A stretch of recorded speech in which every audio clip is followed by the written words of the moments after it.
Good morning. Ohayou gozaimasu.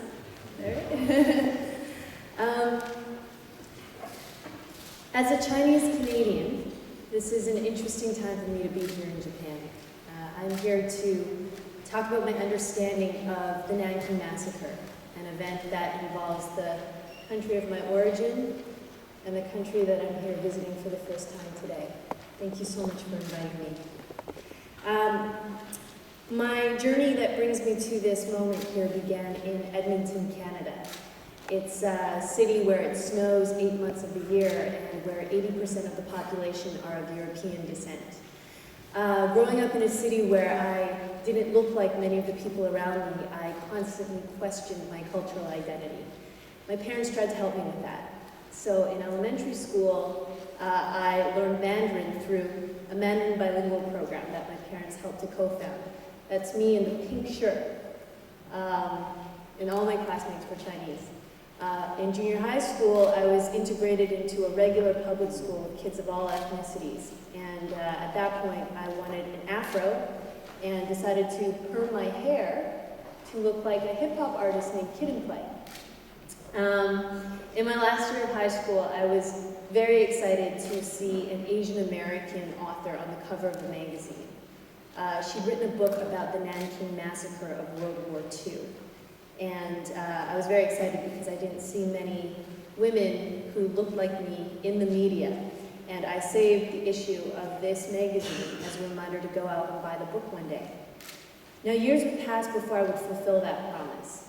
And in that time, I became, that's the book. That's the book she wrote. This is called The Rape of Nanking. So it took me years to actually go out and buy that book. And in the years that passed, I became a television news journalist for Global Television.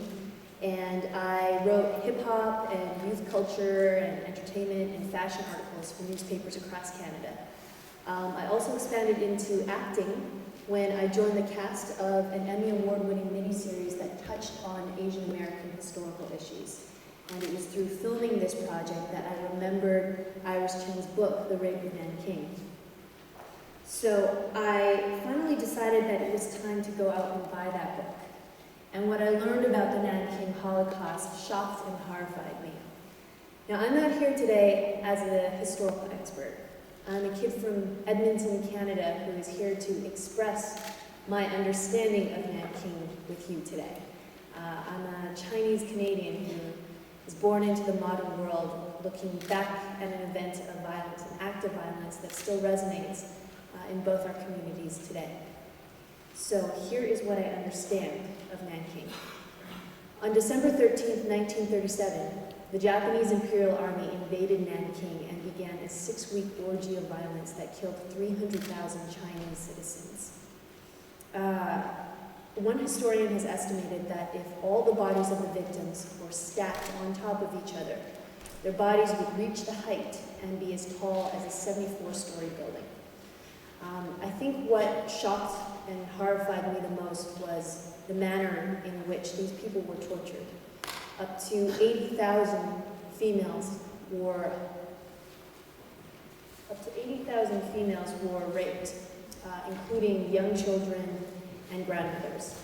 Fathers were forced to rape their daughters. Sons were forced to rape their mothers, while other family members were forced to watch. Killing contests and games were made out of executions. People were buried alive, cutting their organs out, and decapitation became routine. Other more devious methods of cruelties, such as hanging people by their tongues from iron hooks, and burying people to their waist before setting vicious dogs on them, were some of the methods that came out of it as well. Now, the madness was witnessed by a group of foreign missionaries and scholars who decided to stay behind in Nanking to help the Chinese. They were led by a Nazi, yes, a Nazi, named John Rabe. And he was a man who became known as the Oscar Schindler of China, the living Buddha. He, along with a small team of foreigners, this is Minnie Vautrin, who led a women's college in Nanking. Their team, this small team, faced off against 50,000 Japanese soldiers and set up an international safety zone to to effectively save the remaining half of the Nanking population. Rabe, who is in the center there, he used to walk the streets of Nanking, stopping rapings and killings as they were happening by flashing his Nazi armband. Because at the time, of course, Germany and Japan were allied in the war. Now, John Rabe's detailed diaries were actually discovered by Iris Cheng while she was researching her book. So, what I've told you, this is Iris, but what I've told you about the rape of Nanking is only a fraction of what I've learned. And I know there's a lot of debate about Iris Cheng's book, The Rape of Nanking, here in Japan. But I can tell you that I was so moved by what I learned that after reading the book, I immediately jumped on the internet to look up Iris Cheng. You see, I wanted to find her to write her a thank you letter. And it was only then, upon Googling her name, that I realized that she'd already passed away a year ago at that point. I continued to think about Iris and the story that she'd been so moved to write.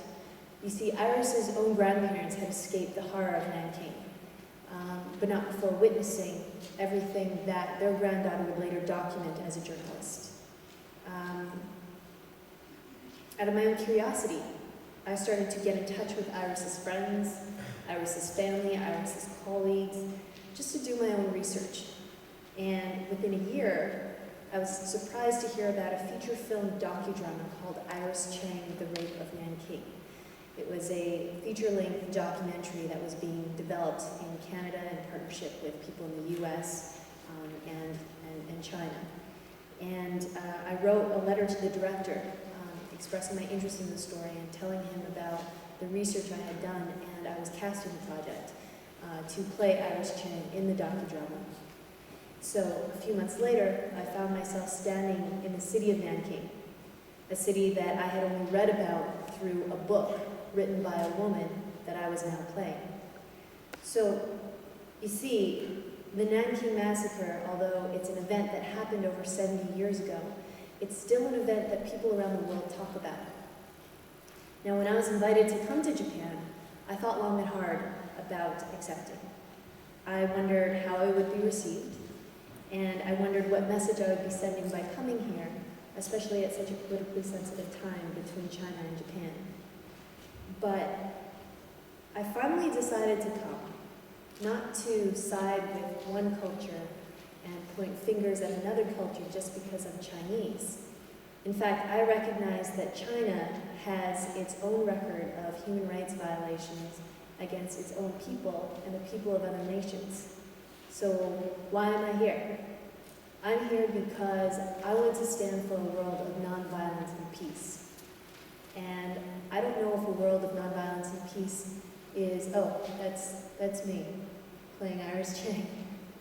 But I don't know if a world of nonviolence and peace is something that's important to you, but if it is, how do we create a world like that without first acknowledging what our past track record of violence was so that we can understand what happened to keep it from happening again? You see, I come from Canada, and we are a country with our own legacy of violence. And please allow me to explain. In the late 19th century, the Canadian government forced Indigenous people onto tiny patches of land called reservations. The government took away their children and forced them into residential schools where many of them were beaten and raped and their cultures and languages destroyed. And it was only in the 20th century that Canadians, the citizens of our country, forced the government to return hundreds of thousands of square kilometers of land to the Indigenous peoples and pay hundreds of millions of dollars in reparations. And only recently, the Prime Minister issued an official apology to the Indigenous children who were forced into residential schools during their youth. Now, when Canada built the Great Railroad, 6,000 Chinese men blasted tunnels through the Rocky Mountains to unite the western part of the country with the eastern part of the country. It was a massive undertaking, and these men suffered terribly. They lay railroad ties in all weather, and their sacrifice was repaid by a Canadian government that levied a head tax against each Chinese laborer. ensuring that each of them began their journey in Canada with a massive debt, and many of them were unable to bring their families over as a result of this head tax. Just 4 years ago, my government finally issued an official apology and paid reparations to the Chinese community. Now here's the example that I think you will find the most interesting. After the Japanese attacked Pearl Harbor in 1941, 22,000 Japanese Canadians were arrested and wrongfully interned in camps along Western Canada.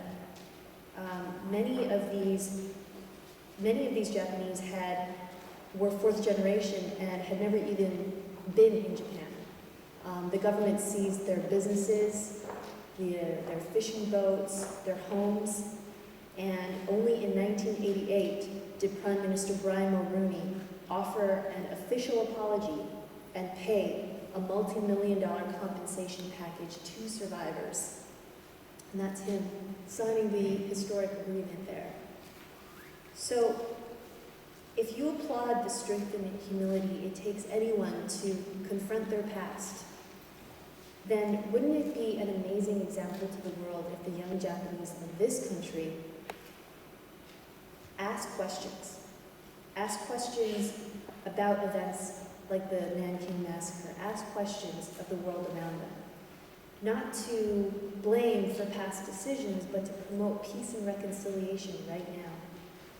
You see, with the internet, with our ability to communicate with each other on an instantaneous global level, we have the power to begin a dialogue with each other about anything we want. Put aside our countries of origin, put aside the fact that I'm Chinese and you're Japanese, put aside our governments, and you and me can talk about things like this. Because whether you're inspired to question what happened in Nanking, or whether you're inspired to question something else to uphold peace in the world, I encourage you to do that, to question, to ask, to seek, and maybe one day soon we will talk. So thank you. どうもありがとうございます。